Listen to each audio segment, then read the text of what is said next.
자, 지난주 예수기도 같이 해볼까요? 시작. 하나님의 아들 예수 그리스도시여 이 죄인을 불쌍히 여기소서. 마음에는 평화, 얼굴엔 미소. 그리고 지난주 것은 다 본인이 이해한 대로 하시면 됩니다. 네. 예수님은 율법을 넘어서는 자연스러운 사랑이십니다. 이렇게 하셔도 되고요. 본인이 이해하신 대로 하면 되고요. 성경 구절을 가셔도 됩니다. 또 대화 원칙은 첫 번째, 두 번째만 한번, 금년에는 이것만 집중해서 하는 거예요. 첫 번째, 두 번째. 첫 번째가 뭐라고요? 10분 침묵. 근데 이 10분 침묵하기 위해서는 먼저 돼야 될 게 뭐냐면 감정을 책임지는 것입니다. 내 안에서 화가 나고 내 안에서 분노가 일어나고 또는 짜증이 나고 이런 감정은 누구 책임이냐면 내 책임이에요. 나의 영역입니다. 그래서 감정은 내 책임이다 라고 하는 상황에서 10분 침묵. 두 번째는 욕구 알아차리기. 욕구 알아차리는 방법은 공감을 해주고 위로나 격려, 칭찬으로 응답해 주는 것입니다. 나의 욕구, 그 사람의 욕구. 네, 이렇게 하면서 저희 교회가 나누는 이야기들, 대화가 그 대화를 통해 어떤 다른 조건 때문이 아니라 대화를 통해 행복을 누리는 은혜가 있기를 원합니다. 오늘은 신앙의 기초 세 번째, 성령님은 누구신가? 라고 하는 제목으로 하나님의 말씀 보겠습니다.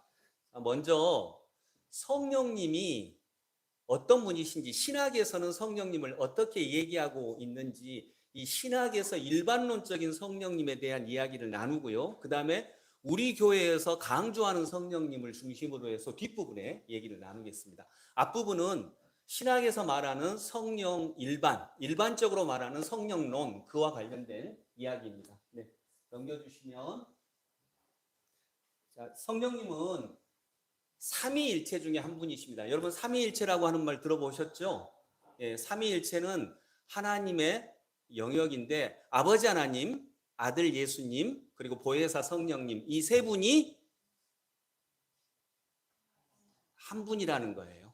예, 세 분이 한 분이라는 거, 이게 삼위일체예요. 또 근데 세 분이 한 분인데 한 분이 또한 세 분이에요. 이게 말이 되냐? 말이 안 돼요. 그래서 신비죠. 그래서 삼위일체는 하나님은 세 분이신데 세 분이 한 분이에요. 근데 하나님은 한 분이신데 또 세 분이에요. 마치 이것은 이렇게도 얘기합니다. 어떤 신학자들은 태양이 있으면 그 태양이 열을 내잖아요. 그래서 따뜻하게 하잖아요. 그래서 태양이 있으면 열이 생긴다. 또 열만 오는 게 아니라 빛이 있죠. 이 빛은 또 밝게 만들잖아요. 그래서 태양 자체, 열, 빛, 이 세 가지가 실은 하나잖아요. 그래서 이것을 하나님을 설명하는 걸로 합니다. 삼위일체로. 또 예를 들면 저는 여러분에게는 목사님이잖아요. 제 아내한테는요, 남편, 저희 아이들한테는 아버지. 저는 하나인데 이렇게 세 면이 다 있어요. 이렇게 설명을 하기도 합니다. 이게 옳게 설명한 걸까요? 예, 이게 적절한 설명이고 이해는 되는데 신앙에서 딱 맞는 삼위일체를 제대로 설명하는 설명은 아닙니다. 그래서 이걸 뭐 굳이 틀렸다 이렇게는 얘기하지 않지만 올바르다고 보기도 좀 어렵습니다. 그러면 이걸 어떻게 설명해야 정확하게 설명한 거냐? 그건 인간의 지혜로는 알 수 없다라고 하는 게 정확한 답입니다. 세 분이면서 한 분이고 어떻게 한 분이 세 분이지? 이게 어떻게 가능해? 이해시켜봐. 이해가 안 됩니다. 그래서 그건 신비다라고 신학에서도 얘기합니다. 이건 하나님이시기 때문에 가능한 신비다. 이건 이해할 수 없다. 그래서 우리가 이해하기보다 믿음의 영역이다라고 얘기합니다. 그래서 삼위일체는 그냥 믿으십시오. 창세기 1장 26절에 하나님이 우리의 형상대로 인간을 만든다라고 했거든요. 여기서 나의 형상대로가 아니라 뭐라고요?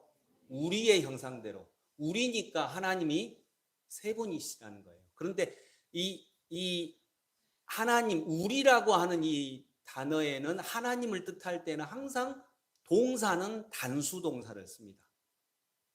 주어는 복수인데 동사는 단수 동사를 써요. 히브리어로.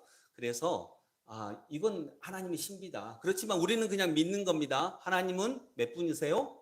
세 분이세요. 근데 세 분이 한 분이세요. 어떻게 그러냐? 나도 몰라요. 이건 그냥 신비의 영역입니다. 자, 두 번째로 넘겨주시면 성령님에 대해서 우리가 꼭 이해해야 되는 게 성령님은 인격자입니다. 요한복음 14장 26절에 예수님이 하늘로 올라가시면서 내가 또 다른 보혜사를 보내겠다 이러셨어요. 또 다른 보혜사. 보혜사는 어떤 뜻이냐면 위로하시는 분 또는 돕는 분 이런 뜻이에요. 위로하시는 분, 돕는 분. 자, 돕는 분은 우리는 보통 성령님을 어떤 에너지, 힘, 능력 이렇게 생각하는 수가 있거든요. 근데 이 보혜사라고 하는 단어가 헬라어 단어지만 이 히브리어를 헬라어로 바꿀 때 똑같이 쓴 단어가 뭐냐면 여자를 만들면서 하나님께서 남자의 갈빗대를 하나 취해서 여자를 만들면서 내가 너한테 돕는 배필을 만들겠다라고 하죠. 이 돕는 배필이 똑같은 단어가 보혜사예요. 그래서 이 성령님과 똑같은 역할을 서로의 배우자들이 한다는 거죠. 근데 보혜사, 돕는 배필, 위로하시는 분, 인격이에요? 아니면 인격체를 얘기하는 거예요. 인격체예요? 아니면 어떤 힘이나 능력, 에너지를 말하는 거예요.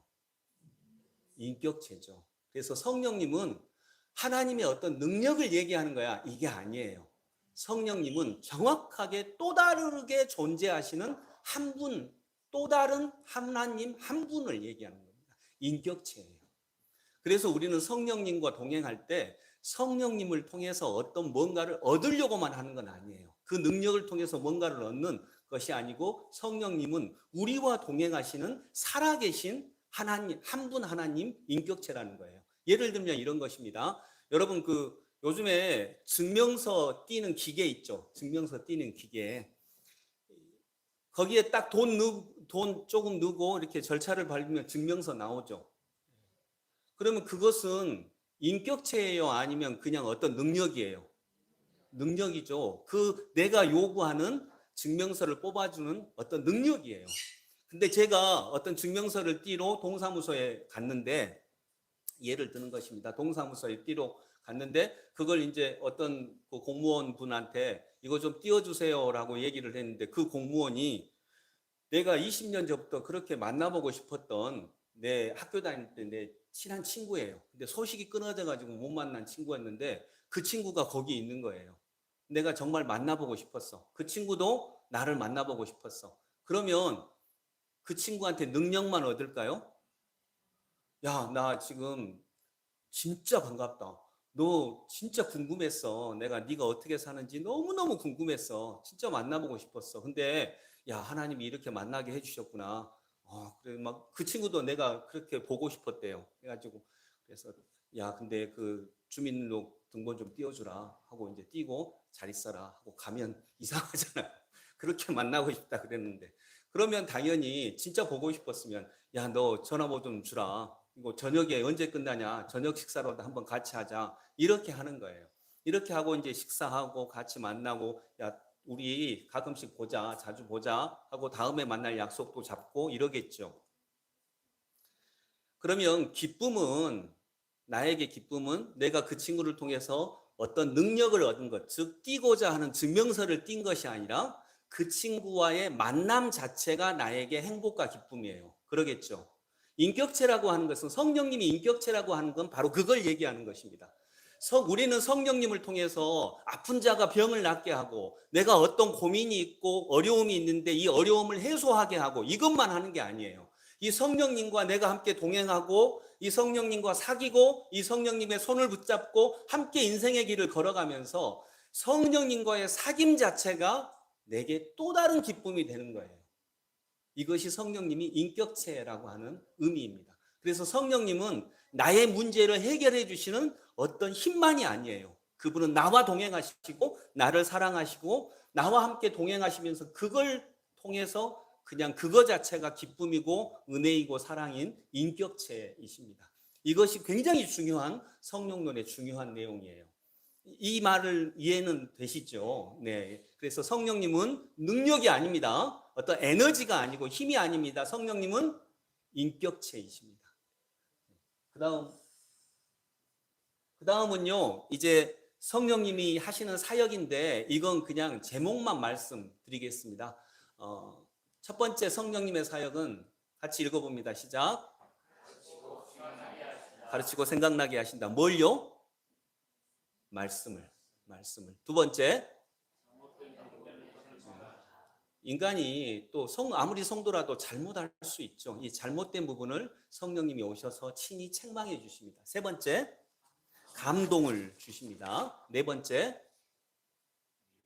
위로하시는 분이십니다. 다섯 번째, 사랑하시는 분이시고요. 여섯 번째, 소망을 주십니다. 일곱 번째, 거룩하게 하십니다. 여덟 번째, 우리에게 자유를 주십니다. 아홉 번째는 우리를 치유하십니다. 열 번째는 우리에게 때로는 능력 그 자체는 아니시지만 능력도 주십니다. 또 마지막으로 열매, 이건 성령의 9가지 열매를 얘기하는 구절입니다. 성령의 9가지 열매는 주로 어떤 능력, 기적적인 능력과 관련되어 있나요? 성품과 관련되어 있나요? 성품과 관련되어 있습니다. 그래서 이런 성령의 사역, 성령님의 사역이 이렇게 11가지 정도가 있습니다. 여기까지는 이제 신학 일반에서 성령님을 얘기할 때 나누는 그런 이야기들입니다. 여러분, 성령님은요, 예수님이 십자가에 못 박히시고 우리 죄의 문제를 다 해결을 하신 후에 부활하십니다. 부활하셔서 너무 좋았죠. 제자들은 야, 이제 예수님이 영원토록 우리와 함께 하시겠다라고 했는데 예수님이 영원토록 같이 계신 게 아니라 얼마 있다가 하늘로 승천하십니다. 그러니까 제자들에게는 이게 좀 난감한 거죠. 아니, 예수님이 우리와 함께 계시다가 승천하시면 우리는 어떻게 됩니까? 주님이 같이 계셔야죠 라고 하니까 예수님이 요한복음에서 뭐라고 하시는 거죠? 내가 또 다른 하나님을 너희들에게 보내겠다. 보혜사, 내가 또 다른 보혜사를, 또 다른 돕는이를 보내드리겠다. 근데 그게 너희들에게 더 낫다. 왜냐하면 나는 육신을 가지신 아들 예수님은 한계가 있어요. 모든 이와 다 만날 수 없어요. 그러나 성령님은 동시에 모든 이들과 같이 만날 수 있고 어디에나 계시고 어느 시간에나 계시고, 그래서 너희들에게 그 성령님을 보내드리는 게 더 좋다라고 하시면서 승천을 하시고 이제 성령님을 기다리라라고 해서 예수님이 올라가신 걸 본 제자들은 마가의 다락방에서 함께 모여서 간절히 기도합니다. 뭘 보내주시라고요? 성령님을 보내주시라고. 그리고 마가의 다락방에서 120명의 제자들이 열심히 기도하다가 드디어 성령님을 만나게 됩니다. 그리고 성령님을 만난 장면이 바로 사도행전 2장이고, 그래서 사도행전 2장은 무슨 장이라고 해요? 성령 강림장 또는 그냥 성령장이라고 합니다. 사도행전 2장은 성령장이에요. 그 성령이 내리시는 장면이 2장 1절부터 4절까지 있고요. 불처럼, 넘겨주실래요? 불처럼, 바람처럼, 비둘기처럼 이렇게 기도하고 있는데 성령님이 비둘기의 모습으로 불처럼 임하셨어요. 이렇게 해서 초대교회에 성령님이 임하게 됩니다. 그 다음 넘겨주시겠어요? 그런데 이제 5절부터 8절까지 같이 읽어볼까요? 5절부터 8절까지 시작. 예루살렘에는 경건한 유대 사람이 세계 각국에서 와서 살고 있었다. 그런데 이런 말소리가 나니 많은 사람이 모여와서 각각 자기네 지방말로 제자들이 말하는 것을 듣고서 어리둥절하였다. 그들은 놀라 신기하게 여기면서 말하였다. 보시오, 말하고 있는 이 사람들은 모두 갈릴리 사람이 아니요. 그런데 우리 모두가 저마다 태어난 지방의 말로 듣고 있으니 어찌된 일이요. 아멘. 성령님이 내리셨는데 제일 먼저 일어난 일이 뭐냐면요. 자, 이 말을 잘 들으세요. 성령님이 우리에게 오셨는데 어떻게 일어난 일? 제일 먼저 일어난 일이에요. 이 일만 일어난 건 아닙니다. 제일 먼저 일어난 일이 방언을 하게 됩니다. 방언이 뭐예요?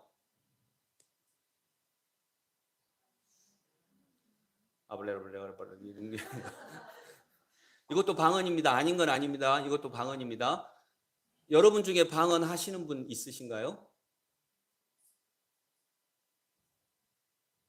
여러분, 저의 성향을 봐서 믿기지 않으시겠지만 저도 가끔 방언을 합니다. 새벽 기도 때 막 하면. 근데 방언은 이 방자가 무슨 방자일까요?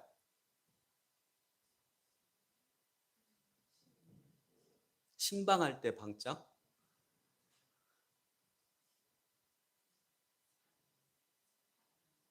한자로 방자가 무슨 방자예요? 지방할 때 모서리 방자예요. 그러니까 방언이라고 하는 말은 어떤 신비한 말 이게 아니고 각 지방의 언어다라고 하는 뜻이에요. 여기 보면 여러 지방에서 사람들이 왔는데 그들이 이전에는 소통이 되지 않았어요. 예수님을 말을 하는 게 소통이 되지 않았는데 이제 아라비에서 온 사람도 그 말을 이해할 수 있게 돼요. 그 터키, 지금의 터키 지방에서 온 사람도 자기 나라 말로 이해할 수 있게 돼요. 로마에서 온 사람도 이해할 수 있게 됐다 이 말이에요. 그래서 모서리 방자를 써서 지방, 각각의 지방의 말로 우리가 다 이해할 수 있게 되었다라고 하는 그 역사가 일어납니다. 이게 이제 오늘 본문에 3절부터 8절까지의 내용이 바로 그 내용입니다. 근데 이걸 우리는 어떻게 해석을 할까? 영어를 못하던 사람이 갑자기 영어를 하게 됐다 이 말씀일까? 뭐 그럴 수도 있겠죠. 근데 이 말은 뭐냐면 말이 안 통하던 사람끼리 말이 통하게 되었다 이 말이에요. 뭐가 오시니까? 성령님이 오시니까. 말이 안 통하던 사람끼리 말이 통하게 되었다는 거예요. 그 일이 일어납니다. 여러분, 말은 언제부터 안 통하게 됐죠? 성경에 따르면 창세기 11장에 바벨탑을 인간이 쌓으려고 할 때, 내가 하나님처럼 될 거야, 바벨탑을 쌓으려고 할 때 인간이 하나님처럼 되고자 하는 그 교만을 하나님이 벌 주셔서 각 사람마다 각각의 지방마다 말이 통하지 않아서 바벨탑을 쌓지 못하게 했어요. 그래서 이건 죄악의 결과였습니다. 그래서 캐톨릭은요 성경 번역을 1960년대까지 성경 번역을 하지 않았어요. 왜냐하면 말이 흩어진 것은 죄악의 결과니까. 그래서 라틴어로만 성경을 읽었어요. 신부님은 라틴어를 했거든요. 라틴어로만 성경을 읽고 성도들은 라틴어에 듣고 있어요. 뭔 말인지 못 알아먹어요. 그러니까 이제 예식이 캐톨릭은 많이 발전을 한 거죠.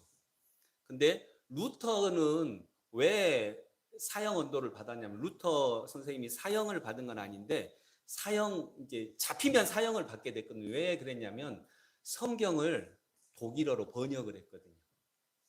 못 알아먹는 성경을 왜 읽으라 어떻게 그냥 하냐. 이 말씀이 중심이니까 성경을 각각의 나라 말로 번역을 하게 했어요. 이것이 이제 죄악이 됐던 거죠. 근데 이 구절에서 보니까 창세기 11장에서 흩어졌던 말씀이 그래서 서로 소통하지 않았던 인간들이 이제 여기서 소통하게 됩니다. 이게 성령의 사역이었어요. 여러분, 제일 말이 안 통하는 사람이 누구예요? 말을 하는 사람이잖아요. 말을 하는 사람. 말을 제일 많이 하는 사람이 누구예요? 부부잖아요. 말이 안 통한다는 게 영어, 한국어, 영어하고 한국어 쓰니까 말이 안 통합니까? 우리 부부싸움 하고 나서 항상 이러잖아요. 당신하고는 말이 안 통해. 정말 말이 안 통해요. 이게 당신은 영어 쓰고 나는 한국말 쓴다는 말입니까? 그 말이 아니잖아요. 또 미국에 사는 부부도 부부싸움 똑같이 하죠. 그리고 그들도 똑같이 얘기할 거예요. 당신하고는 말이 안 통해. 차라리 벽하고 말하는 게 낫겠어. 또 부부 사이만 그럽니까? 우리 모두가 다 그러죠. 저는 제일 말이 안 통하는 사람이 그냥 양해하고 들으세요. 그분들을 지지하셔도 국민의힘하고 저는 정말 말이 안 통해요. 어째 그리 안 통한가 모르겠어요. 좀 없어졌으면 좋겠다는 생각이 들어요. 근데 정말 안 통해요. 남한하고 북한은 통하나요? 서로 안 통하는 거죠. 우리는 경상도 분들, 경상도 사람들, 이해가 안 돼요. 근데 그분들도 전라도 사람들이 이해가 안 된대요. 경상도 사람이 어느 날 오랜만에 그 할머니, 할아버지가 아저씨가, 경상도 아저씨가 오랜만에 서울로 왔대요. 근데 지하철 타가지고 엄청 막 시끄럽게 떠들었대요. 오랜만에 서울 오니까 기분이 좋아서. 근데 옆에 있는 사람이 하도 듣기가 싫어서 이제 너무 떠드니까 조용히 말을 한번 했대요. 저기 선생님, 지하철에서는 좀 조용히 해주십시오. 그러니까 경상도 분이 사투리로 이게 니끼가 그랬대요. 그러니까 그 조용히 해달라고 요청한 친구가 봐, 내가 외국인이라 그랬잖아. 이렇게 말이 안 통해요. 정말로 말이 안 통하는 거예요. 정광훈 목사님네 교회도 우리 교회 보고 아마 저 나쁜 놈들이라고 할걸요? 저는 말이 안 통한다고. 그분들은 우리 교회 보고 나쁜 놈들이라고 하고, 우리는 또 그분들 보고 뭐라 그래요? 나쁜 놈들이라고 하면 안 되죠. 거기 어르신들이 얼마나 많은데 나쁜 분들이라고 인정하죠. 그러니까 서로 안 통하는 거예요. 그러면 어떻게 할 수 있을까? 성령님과 만나면 우리는 어떤 변화가 일어날까? 자, 첫 번째 같이 읽어봅니다. 예, 악의 존재를 인정하라. 다시 한번. 예, 여러분, 성령님이 오시면 악의 존재를 인정할 수 있는 힘이 생깁니다. 제가 지금 이 표현은 올바른 표현인지는 모르겠어요. 악의 존재를 인정하라고. 근데 여기서 말하는 악은 물론 내가 생각하는 악입니다. 내가 생각하는 악. 온전하지 않음을 인정하라는 거죠. 여러분, 종교개혁자 루터 선생님의 설교 제목 중에 죄를 지어라 이런 설교 제목이 있어요. 실제로 있어요. 죄 좀 지어라, 죄 좀. 왜 죄 좀 지어라고 하냐? 그 당시에는 죄 지으면 지옥 간다고 하니까 죄 안 지으려고 생활을 안 하는 거예요. 장사도 안 해. 어떤 일도 안 해. 농사도 안 지어. 왜냐하면 생활 현장으로 가면 죄를 지으니까. 그리고 다 수도사만 한다 그래요. 그래서 루터 선생님이 설교 제목이 그거예요. 죄 좀 지어라, 죄 좀. 생활의 현장으로 가라는 거죠. 생활의 현장으로 가면 혹여 죄를 지을 수는 있겠지만 죄 안 지으려고 삶의 현장으로 나가지 않는 것보다는 그게 더 낫다라고 하는 거죠. 여러분, 악의 존재를 인정하십시오. 물론 여기서 말하는 악은 악만을 어떤 진짜 악, 마귀 이런 걸 얘기하는 게 아닙니다. 잘 소통하기 위해서 우리는 악의 존재를 인정을 해야 합니다. 마태복음 13장에 가라지에 비유해서 그 알곡과 가라지에 비유해서 가라지를 뽑아버릴까요? 라고 하니까 뽑지 말아라. 가라지 뽑으려다고 하다가 알곡까지 좋은 나무까지 뽑을까 내가 두려워하노라 라고 했거든요. 그건 악과 동행한다라고 하는 것입니다. 여러분, 내가 악이라고 생각하는 악을 대적하지 마십시오. 주님은 가라지를 뽑지 말라고 하셨습니다. 우리들의 마음은 누구나 로마 사람도 예루살렘 사람도 또 서로 이렇게 말할 것입니다. 특히 그리스도인들은 악을 허용해서는 안 돼. 악은 반드시 싸워서 파괴해야 돼. 이렇게 생각합니다. 악은 반드시 파괴해야 돼. 그래서 우리는 서로 말이 통하지 않습니다. 그러나 여러분 명심하십시오. 누구도 악을 파괴할 수는 없습니다. 인간은. 악은 주님의 재림 때까지 존재할 것입니다. 그것과 싸우려고 하면 오히려 내 자신이 싸움꾼이 되어야 할 것이고, 그러면서 내 자신은 파괴되고 우리 사이는 파괴되고 우리는 어느 사이 말이 통하지 않게 될 것입니다. 여러분, 제가 좀 강조해서 얘기합니다. 우리는 하나님이 아닙니다. 우리는 하나님이 아니기 때문에 우리는 악을 파괴할 수 없습니다. 여기서 말하는 악은 상대 속에 있는 부족함입니다. 내 아내 속에, 내 남편 속에, 내 상대방 속에 있는 부족함. 그건 내가 생각하는 악이죠. 실제 악은 아닙니다. 내 상대 속에 있는 그 부족한 것, 연약한 것, 그걸 파괴해야만 된다고 여기지 마십시오. 그도 내 안의 악을 파괴하지 못할 것입니다. 나도 변하는 게 쉽지 않으니까요. 그리고 우리는 서로 그것을 이해해야 합니다. 그리고 그것과 대화해야 하는 것입니다. 그러면 서서히 말이 통하게 될 것입니다. 그럼 악을 그만 놔두라는 얘기입니까? 네, 놔두라는 얘기입니다. 그러면 어떻게 됩니까? 아니, 자기가 잘난 줄 알잖아요. 자기가 다 옳다고 생각하잖아요. 여러분, 이 세상은 나의 부족함에 대해서 말해주는 사람들로 가득 차 있습니다. 그건 신문 기자들이 하게 하고, 그건 선생님들이 하게 하고, 그건 판사들이 하게 하고, 우리가 사랑하는 사람이라면, 아내와 남편이라면 그냥, 근데 뭐 엄청난 잘못을 얘기하는 건 아닙니다. 막 날마다 두드러 패는데 견뎌야지. 그건 견디면 안 됩니다. 그건 범죄입니다. 범죄. 때리면 때리는 영혼이 파괴됩니다. 맞는 영혼보다 때리는 영혼이 더 훨씬 심하게 파괴됩니다. 그건 꼭 몸으로 때리는 것만이 아니라 말로 상처를 주고 이런 것도 마찬가지입니다. 상처 주는 영혼이 훨씬 더 많이 파괴됩니다. 그래서 그건 막아야 합니다. 그러나 그 어떤 범위가 있겠지요. 그래서 상대 안에 있는 부족함, 연약함을 얘기하는 것입니다. 그건 그냥 우리가 이해해야 되는 것입니다. 그걸 얘기하는 거겠죠. 그리고 그것도 뭐 세상은 그에게 정말 많이 여러 번 고치라고 얘기할 것입니다. 그러나 우리가 사랑하는 사람이라면, 그리스도 안에 있는 사람이라면 그냥 그것은 품어주고 인정하고 악의 존재를 인정하는 것. 아까 말씀드렸듯이 인간은 악은 영적인 것이기 때문에 주님이 재림하실 때까지 악은 아마도 존재할 것입니다.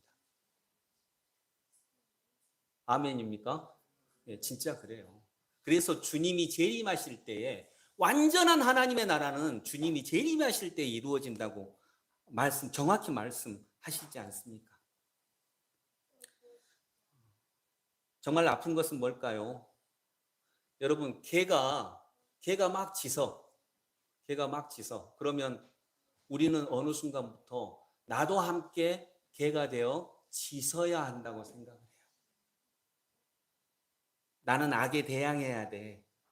이 개는 조용히 해야 돼. 지금 개는, 여기서 개를 오해하지 마세요. 개는 완벽한 개인데 누구든지 개의 모습이 있어요. 저도 있고 여러분도 있어요. 그 면을 얘기하는 것입니다.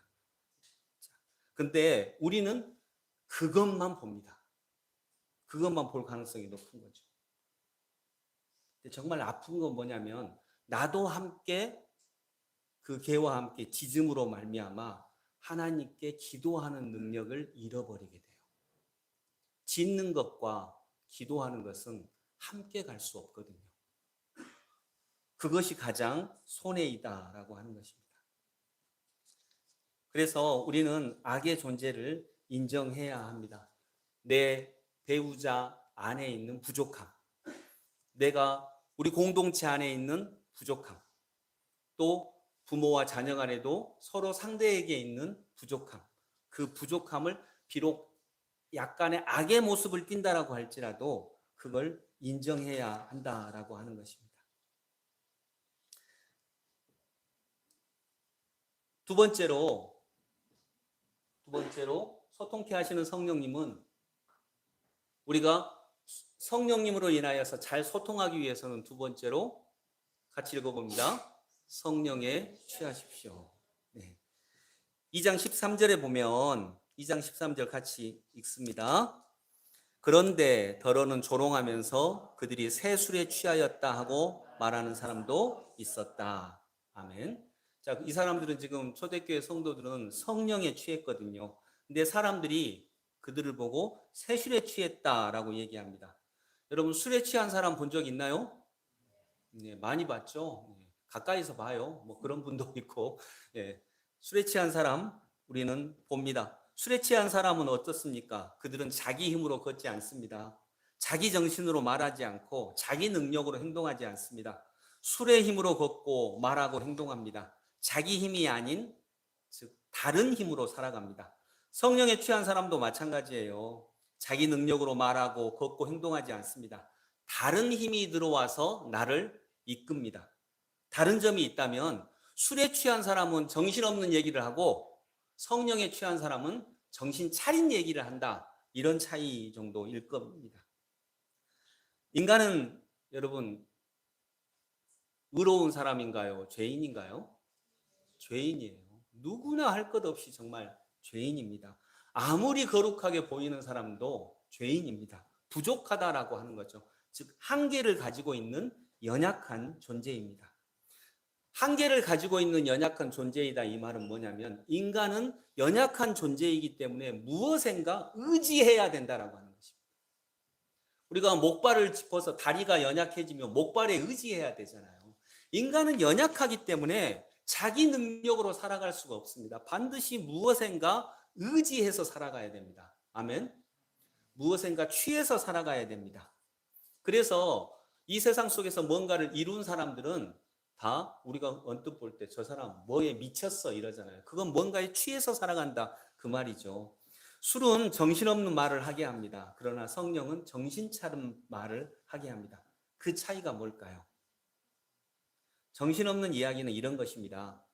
내 아내는 가정적이고 가족을 사랑하고 다 좋은데 화가 나면 너무 사나워. 이런 말들입니다. 정말 힘들어 못 살겠어. 또 내 남편은 정말 때로는 나를 따뜻하게 돌봐주고 사랑해주고 그러는데 잔소리가 너무 심해. 뭐 이런 말들입니다. 이런 말들이 정신없는 얘기입니다. 근데 정신 차린 이야기는 뭘까요? 내 아내는 화가 나면 무섭지만 정말 가정적이고 가족을 사랑해 헌신해. 이런 게 정신 차린 이야기죠. 왜 이것이 정신 차린 이야기일까요? 여러분 정신이 없으면 뭐가 보여요? 헛것이 보이죠? 너무 잘 말씀해 주셨어요. 정신이 없으면요 헛것이 보여요. 헛것이라는 건 뭐예요? 존재하는 거예요? 존재하지 않는 거예요? 존재하지 않는 거죠. 존재하지 않는 거예요. 내 아내는 정말 가정적이고 가정에 헌신하고 그런데 화가 나면 말이 사나워. 말까지 화가 나도 말까지 부드럽고 따뜻하게 해줬으면 좋겠어. 이건 존재하는 것입니까? 존재하지 않는 것입니까? 존재하지 않는 거예요. 근데 집안에 들어가면 그것이 보여요. 내 아내가 이랬으면 좋겠어. 그게 헛것이에요? 실제예요? 헛것이에요. 그건 존재하지 않으니까 헛것이에요. 근데 그 헛것을 우리는 계속 원하고 있거든요. 아내나 남편에게 존재하지 않는 것은 이 사람이 이것도 잘하지만 이건 진짜 좋기는 한데 이런 점이 좀 부족하니까 이거 고쳐줬으면 좋겠어. 이건 남편에게 없는 것입니다. 아내에게 없는 것입니다. 그런데 그것만 보입니다. 없는 것만 보입니다. 아내가 가정적인 여성이라고 하는 존재하는 것은 안 보입니다. 그러니 없는 것만 보이고 그것만을 찾으니 정신없는 말이다 라고 이렇게 얘기하는 것입니다. 정신을 차리면 있는 것이 보입니다. 지금 내 아내에게 있는 것, 내 남편에게 있는 것, 그리고 있는 것에 감사하고 찬양하게 되는 거죠. 우리 예수님도 우리에게 부족한 거 어떻게 하셨죠? 고치라고 하셨나요? 너 고쳐야만 구원받아 그러셨나요? 그냥 받아주셨거든요. 내 모습 이대로. 그리고 나의 실체를 그대로 인정하셨습니다. 너 이렇게 돼야 돼. 이렇게 하지 않으신 거죠.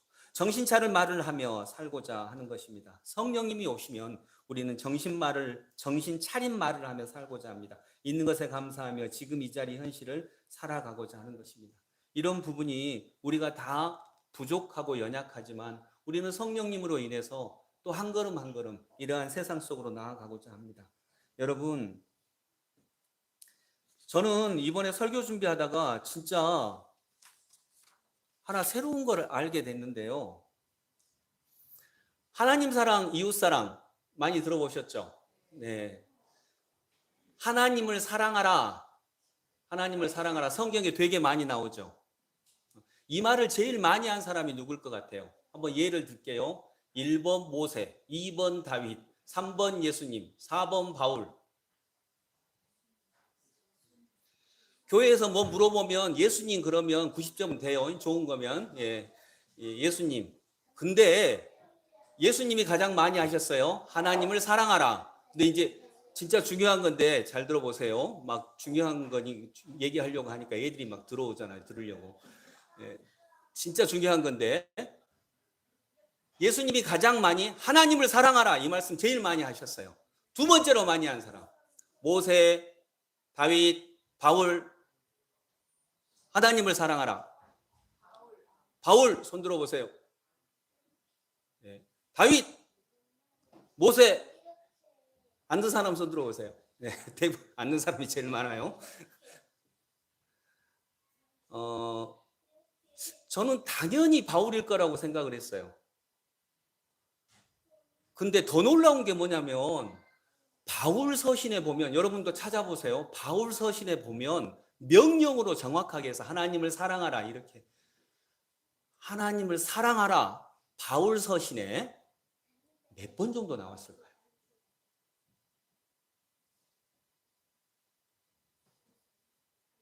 진짜 놀라운 건데요, 한 번도 없어요. 0번이에요.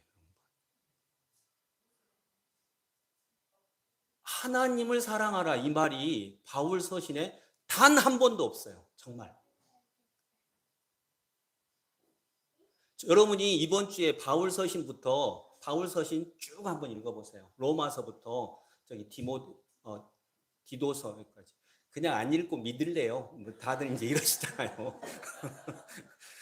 근데 진짜 한 번도 없어요. 하나님을 사랑하라, 이 말씀이 없어요. 너무 많을 것 같은데 그 대신 뭐가 있을까요? 물론 이제 하나님을 사랑하라는 말이 이렇게 이런 뜻이구나, 이건 있어.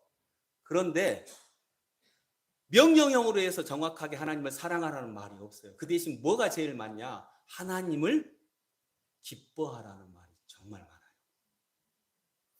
왜 그러냐면 하나님은 너를 사랑하셔. 하나님은 너를 사랑하시니까 너는 그 하나님의 사랑을 받은 존재니까 하나님을 너도 사랑하려고 하지 말고 너는 하나님을 그냥 기뻐해. 기뻐해. 해서 하나님을 기뻐하라는 말씀이 제일 많고요. 하나님을 기뻐하라는 말씀 다음에 항상 나오는 게 또 있어요. 뭘까요? 서로 사랑하라예요. 서로 사랑. 이게 이번 주에 설교 준비를 하면서 정말 놀라운 것이었어요. 당연히 하나님을 사랑하라는 말씀이 진짜 많겠지 이렇게 생각을 했는데 정말 한 번도 없어요. 그리고 하나님을 기뻐하라. 하나님이 너를 사랑하셨기 때문에 그 사랑에 취해서 너는 그냥 하나님을 기뻐하는 거예요. 그리고 그 기쁨으로 한 가지 더 나아간다면 그 기쁨으로 서로 사랑해라. 서로 사랑하는 존재가 여전히 부족하고 여전히 어려움이 있고 허점이 있고 실수투성이고 이런 사람들을 나만 안 그러는데 당신만 그래, 이게 아니잖아요. 나도 그렇고 당신도 그렇잖아요. 그러니까 서로 사랑해라, 이렇게 얘기하고 계시는 거예요. 그래서 성령님을 우리가 모셔드리면 서로 말이 통하게 되죠. 당신이 힘들구나. 당신도 아파서 그랬구나. 당신도 고통스러워서 그랬구나. 이렇게 되는 것입니다. 말씀을 정리합니다, 여러분. 성령님이 충만한 사람에게 일어나는 첫 번째 특징은요, 말이 안 통하던 사람과 말이 통하게 됩니다. 내 아내와 남편과 말이 안 통했는데 통하게 되는 거예요. 성령님이 오시면 첫 번째로 일어나는 일입니다. 그게 성령장, 사도행전 2장의 초반부에 그런 일이 일어납니다. 말이 안 통하던 로마 사람과 예루살렘 사람이 서로 말이 통하게 됩니다. 말이 안 통하던 진보와 보수가 말이 통하게 되고, 여러분, 제 생각으로는 또 한나라당 지지하는 사람들은 다 없어졌으면 좋겠어. 나는 그냥 이렇게 쉽게 생각이 돼요. 근데 그거 존재하잖아요. 그 존재를 그렇게 무시할 수는 없는 거잖아요. 그러면 서로 내가 보기에 이건 악이야라고 한다 할지라도 그 악을 인정해야 되겠죠. 그래야 그도 나를 인정하겠죠. 그래서 그런 좀 사고의 확장이 있었어요. 네.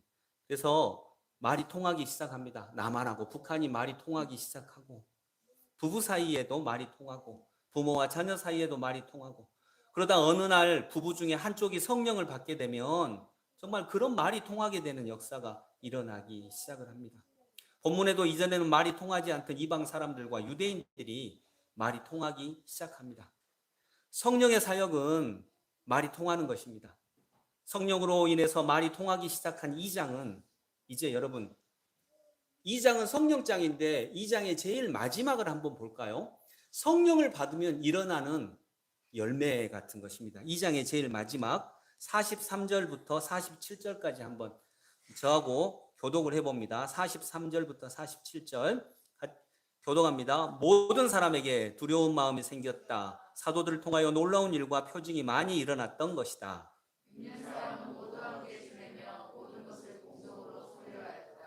그들은 재산과 소유물을 팔아서 모든 사람에게 필요한 대로 나누어 주었다.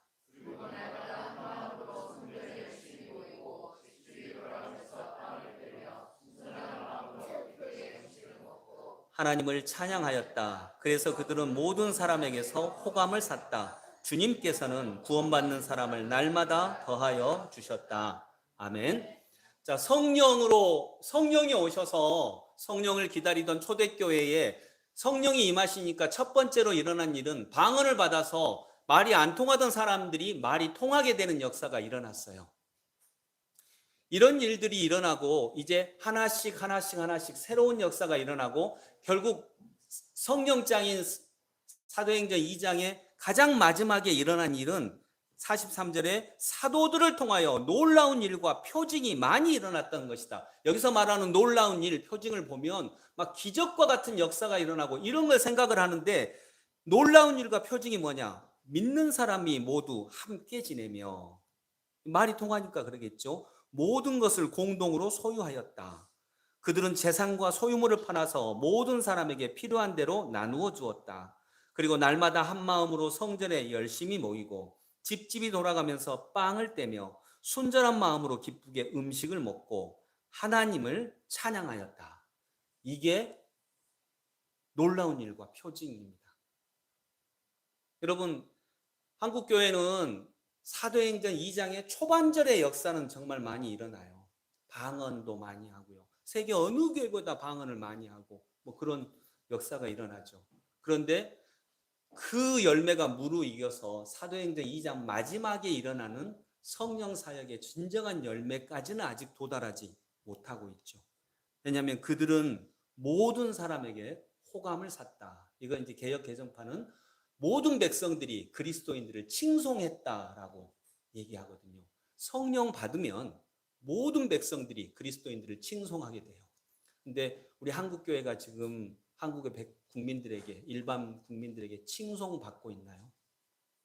이건 이제 우리가 진정으로 성령님과의 만남이 이제 부족하다는 얘기겠죠.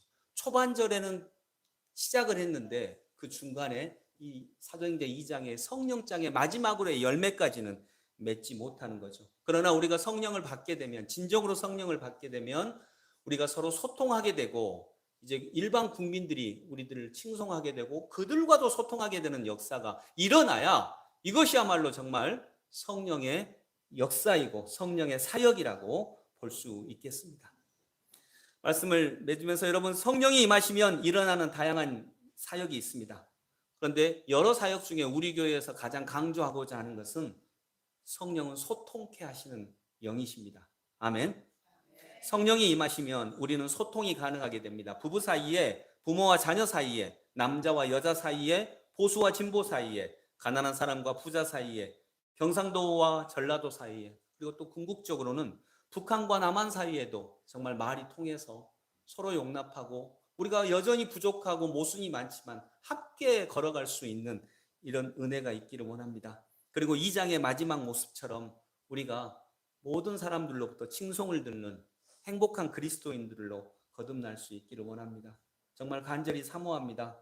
성령님 제게 오시옵소서. 성령님 우리 가정에 오시옵소서. 성령님 갈라진 이 땅에 오시옵소서. 기도하겠습니다. 우리 한 30초 정도만 함께 한 목소리로 같이 기도합니다. 방언을 하셔도 좋겠고요. 짧지만 주님, 우리가 말이 안 통하는 존재들과 말이 통하게 하시옵소서. 그리고 바울 사도님이 하나님을 사랑하라고 하는 말씀이 바울 서신에 한 번도 없습니다. 어떻게 그럴 수 있을까요? 그런데 하나님을 오히려 사랑하기보다는 하나님이 너를 사랑하시는 것을 기뻐하라고 얘기합니다. 그리고 바로 이어서 그러니 서로 사랑해라 이렇게 명령하시는 이 진리 안에 무릎 꿇게 하시옵소서. 우리 같이 한 목소리로 기도하겠습니다. 아버지 하나님, 은혜를 감사합니다. 하나님 아버지, 성령님이 오시면 소통이 되지 않았던 모든 것들이 말이 통하게 됩니다. 말이 통하여서 서로 함께 갈 수 있게 됩니다. 손을 붙잡게 됩니다. 그러기 위해서 먼저 악을 인정하게 하시옵소서. 물론 내가 바라볼 때 악입니다. 하나님, 상대에 있는 여러 가지 부족한 점, 연약한 점 인정하면서 함께 손을 붙잡고 나아갈 수 있는 말이 통하는 사이가 될 수 있도록, 중요한 사이일수록 그렇게 될 수 있도록 은혜를 내려 주시옵소서. 아버지 하나님, 성령님에게 취하게 하시옵소서. 성령님께 취해서 우리가 진정 서로에게 있는 부족한 점을 품고 성령에 취해서 함께 달려갈 수 있는 걸음을 걸어가게 하여 주옵소서. 하나님을 사랑하라 이 말씀을 하시지 않고 서로 사랑해라 라고 말씀하십니다. 그리고 하나님을 기뻐하라고 하십니다. 바울이 정말 용서받은 바울 사도님이 간절히 바라는 이 말씀 그대로 우리가 살아갈 수 있도록 인도하여 주옵소서. 하나님 아버지, 은혜를 감사합니다. 성령님이 오시면 가장 먼저 일어나는 역사가 말이 통하지 않던 존재들과 말이 통하게 됩니다. 하나님, 정말 말이 통하게 하기 위해서 우리는 성령님이 우리에게 오셨을 때 그에게 있는 부족함, 악은 아닙니다. 그러나 그게 내 눈에 악처럼 보일지라도 그 부족함을 인정하는 그런 은혜를 더하여 주시옵소서. 그리고 주님, 놀랍게도 바울 사도님이 하나님을 사랑하라는 말씀 바울 서신에 단 한 번도 없습니다. 하나님을 기뻐하라 하십니다. 우리가 부족한 중에도 하나님의 사랑을 여전히 받고 있으니까요. 그래서 우리가 하나님을 기뻐하게 하시고 그 솟아나는 기쁨의 능력으로 여전히 부족한 너와 나지만 서로 사랑할 수 있는 은혜를 누리게 해 주시옵소서. 그렇게 우리가 성령님과 함께 걸어갈 때 사도행전 2장 성령장의 마지막 사역, 모든 백성이 그리스도인들을 칭찬하고 아름다운 사람들이다라고 칭찬하는 역사, 그런 역사가 일어나서 그리스도를 믿는 사람들이 날마다 더하게 되는 놀라운 역사도 함께 일어나게 하여 주옵소서. 예수 그리스도 이름으로 기도드립니다. 아멘.